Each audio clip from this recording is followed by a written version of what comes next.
Ha? Marami pa po. Marami pa. Patayin nga ng mga gawa mo. Pakita, i-ano mo. Ito lang po eh. I-ano mo. I-isa-isa mo. Dito eh. Ayan pa lang. Sige. Ayan, di pa tapos yan. Tapos na. Tapos na yan. Pero pwede mo pang pagandahin yan.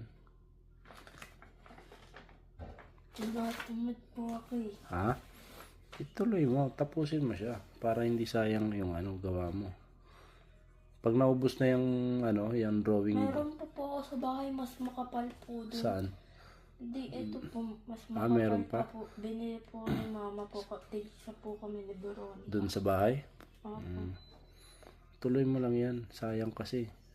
Mas maganda yan ang pagkaabalaan mo, Precious, kaysa sa pag-ML.